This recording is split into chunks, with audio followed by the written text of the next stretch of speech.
Penaklukan Konstantinopel, sebuah drama klasikal yang coba disajikan oleh pemuda-pemuda soleh masa depan. Pemuda-pemuda yang telah merubah dunia ke arah yang lebih baik, dan pemuda-pemuda yang telah menjadi kebanggaan ayah serta bundanya.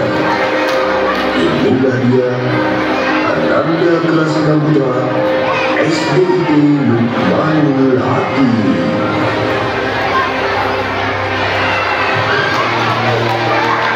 Alfa sebagai Sultan Alfa, Tiang sebagai Hasan, Fakih sebagai Perdana Menteri 1, Abai sebagai Perdana Menteri 2, Sultan sebagai Raja Bizanti, Fars sebagai Notaras, Nabi sebagai Justinian, Wali sebagai Syekh Samsuddin, Mada, Giva, dan Azga sebagai pasukan pemberontak Utsmani, Rafiq dan Faris sebagai penggali kubur, Umaro, Yazid, Fatan, Yusuf, Isan, Ejaz, Razan, dan Alfa sebagai pasukan Romawi, Kori, Sagi, Abia, Ashraf, Arkan, Razi, dan Duada sebagai pasukan Uthmani. Sebagaimana sabda Nabi Muhammad Sallallahu Alaihi Wasallam, sungguh Konstantinopel akan ditaklukkan oleh kalian, maka sebaik-baik pemimpin adalah pemimpinnya, dan sebaik-baik pasukan adalah pasukan yang menaklukkannya. Hadis riwayat Ahmad. Selama penaklukan Konstantinopel, ada banyak halangan serta rintangan yang dihadapi oleh Sultan Al-Fatih. Di antaranya pengkhianatan dari pasukan Al-Fatih yang mulai putus asa saat pengepungan dan penaklukan Konstantinopel. Al-Fatih berzikir di sudut ruangan. Dalam keadaan marah, ia memutuskan tasbih yang ada di tangannya. Kemudian ia merenung. Di sisi lain, para pasukan pembelot mulai mengumpulkan massa. Kemudian datanglah Hasan untuk membubarkan mereka.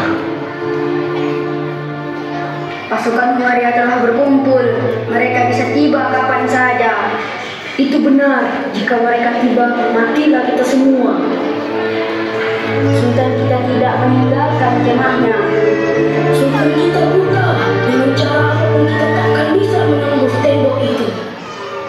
Kita akan mati sia-sia. Kita harus mundur. Kenapa kalian mereka seperti benci pengecut? Kenapa kalian memakan roti sultan kita? Selama bertahun-tahun pedang tidak pernah menumpahkan darah. Sekarang sultan kita telah membukakan jalan bagimu untuk meraih kejayaan. Inikah alasan kalian untuk berkhianat?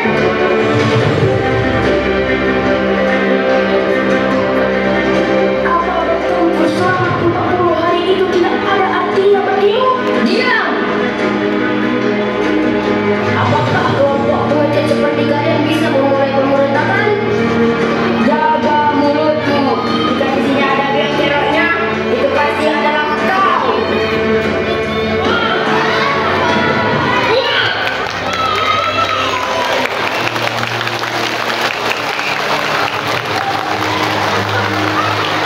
Di satu sisi, Sultan Muhammad Rohani masih dalam keadaan yang putus asa, dan tiba-tiba muncullah gurunya semasa kecil, yang Syekh Samsuddin serta Abi. Guruku, selamat datang. Terima kasih, Nenek. Ada apa apa denganmu? Kenapa tentaramu tidak bertempur? Kami sudah berada di sini selama 40 hari. Kesabaran adalah kekuatan kedua bagi tentaramu. Itu menjaga mimpimu dan tujuanmu untuk hidup. Ayo Mehmet, ikuti aku.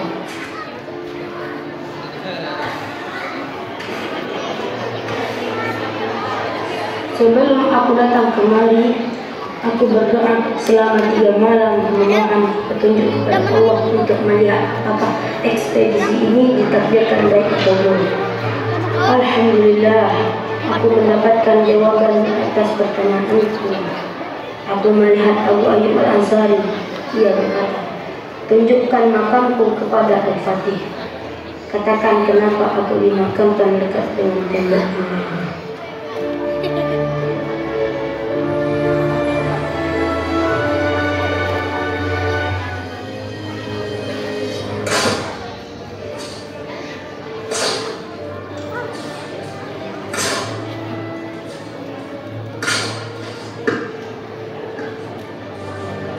Sultan, kami menemukan makam. Iya, kami menemukan makam, Sultan.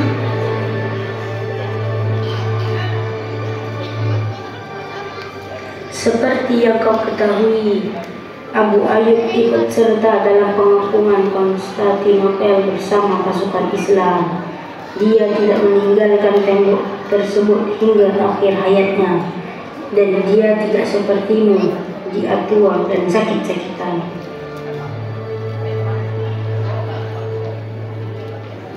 Kau tidak boleh menyerah, Mehmet.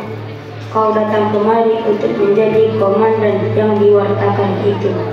Sekarang pergi dan pimpinlah tentaramu. Jika tidak sekarang, maka kau tidak akan pernah bisa melakukannya. Aku tidak pernah menyerah sebelum aku merebut kota ini. Akhirnya, pasukan Turki Utsmani mulai bangkit. Sebagian prajurit berusaha payah mulai mengangkat kapal melewati bukit untuk memasuki Selat Palu Emas.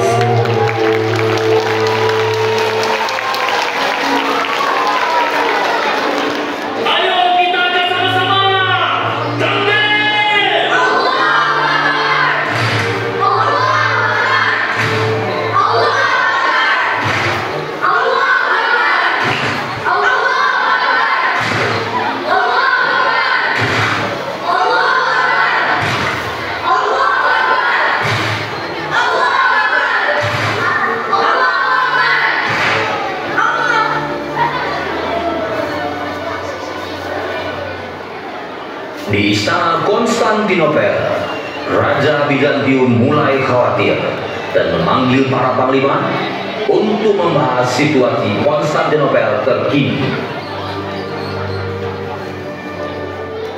Saat ini penduduk dan masyarakat kita sudah mulai khawatir. Ini tidak baik. Dia telah merebut Teluk Tanduk Emas kita, yang mana itu merupakan titik rumah kita. Apalagi saat ini pasukan Mongolia belum dilakukan. Gustiniani, kirim bala bantuan ke Teluk Tanduk Emas. Pataras, cari Gennadius. Buat dia untuk bisa membangkitkan semangat dan moral pasukan kita. Bersamaan di malam itu, Sultan Muhammad Fatih berpidato di hadapan seluruh pasukan dengan penuh semangat berapi-api.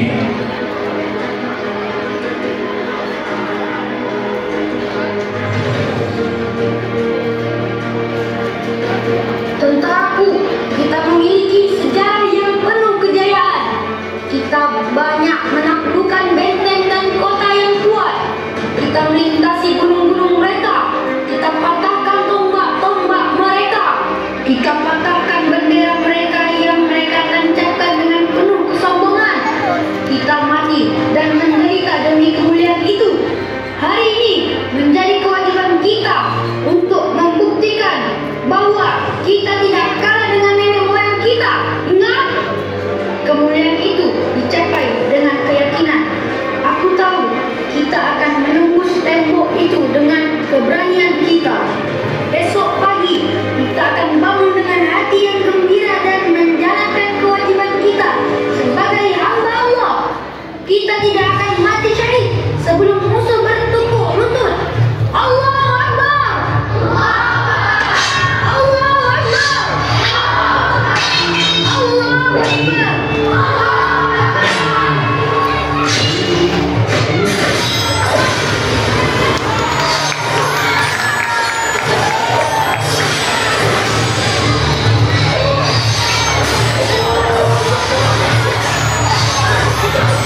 Muhammad Al-Fatih pada tanggal 29 Mei 1453 Masehi dengan membawa pasukan sebanyak 150.000 tentara yang dilengkapi dengan meriam-meriam basilika yang canggih pada masanya. Sehingga akhirnya kekuasaan Bizantium pun runtuh dan bertekuk lutut di hadapan Sultan Al-Fatih. Demikianlah pertunjukan drama dari kelas 6 putra SD Luqmanul Hakim. Kami segenap tim mengucapkan jazakumullahu khairan katsiran. Billahi taufiq wal hidayah. Wassalamualaikum warahmatullahi wabarakatuh.